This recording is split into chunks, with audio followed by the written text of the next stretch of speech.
ఏదైతే నిన్న ఒక నోటీసుకి సంబంధించినటువంటి అంశం మనం ప్రొజెక్ట్ చేసుకున్నాం, వీరభద్రస్వామి ఆలయం ఇష్యూని బేస్ చేసుకుని ఇచ్చినటువంటిది ఇది. నిన్న నేను పక్కన బాక్స్లో పెట్టాను. ఇది కూడా అన్నమయ్య జిల్లా, ఇది రాయచోటి దగ్గరనే జరిగినటువంటిది. ఇది ఆ రిలేటెడ్ని బేస్ చేసుకుని పెట్టినటువంటిది. అంటే వాస్తవంగా అదే ఊళ్ళో కాదు జరిగింది ఇది. ఈ నోటీసు ఆ లక్కిరెడ్డిపల్లి అంటే ఎలాగ ఒకదాని ప్రభావం ఇంకో చోట ఎక్కడ పడుతుంది హిందువుల మీద అన్నటువంటిది చెప్పేదే ఇక్కడ ప్రధానమైనటువంటి ఉద్దేశం. ఇందులో మెన్షన్ చేయబడింది ఏంటంటే ఆకుల బాలనరసింహులు, వయసు 30 సంవత్సరాలు, తండ్రి నరసయ్య, చుడీనగర్, లక్కిరెడ్డిపల్లి టౌన్, లక్కిరెడ్డిపల్లి మండలం మరియు టౌన్ మదీనానగర్లోని మదీనా మస్జిద్ వద్ద నివాసం ఉంటున్న హిందూ కమ్యూనిటీ మరియు ముస్లిం కమ్యూనిటీల మధ్య మనస్పర్ధలు ఉన్నాయి. ఈ విషయంగా పలుమార్లు పోలీస్ మరియు రెవెన్యూ వారి ఆధ్వర్యంలో పీస్ కమిటీ మీటింగ్ పెట్టి ఇరువురికి నచ్చజెప్పి సమస్యలను సర్దుబాటు చేసేవారు.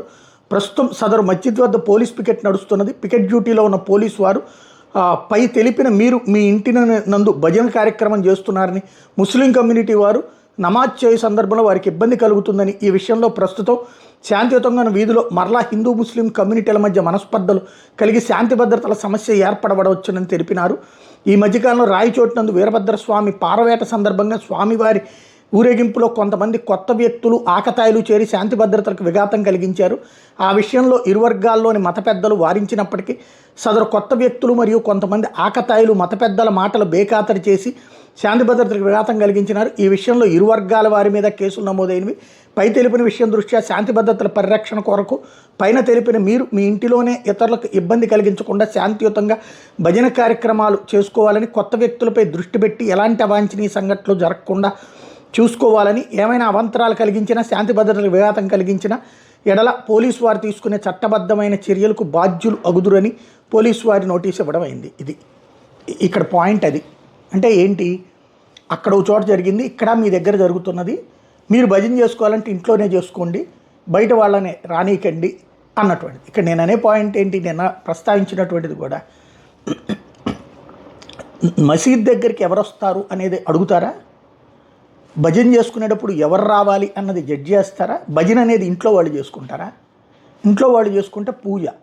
భజన అనేది 10 మంది కూర్చుని చేసుకునేటు, దాంతో మత ఉద్రిక్తతలు రేగడం ఏంటి నాకు అర్థం కాలేదు.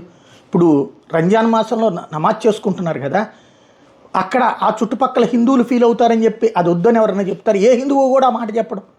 వాళ్ళ మత ప్రార్థనలు వాళ్ళని చేసుకొనియండి, క్రైస్తవుల మత ప్రార్థనలు వాళ్ళని చేసుకొనియండి అంటారు. కానీ ఇట్లాంటిది అంటే హిందువులే ఆపబడటం ఏంటి అన్నటువంటిదే నేను రైట్ చేసినటువంటి పాయింట్.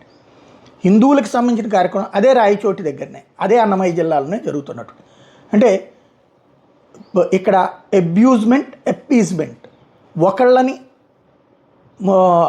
మచ్చిక చేసుకోవడానికి ఒకళ్ళు ఇబ్బంది పడతారని ఇంకొకళ్ళని ఇబ్బంది పెట్టడం అన్నటువంటి.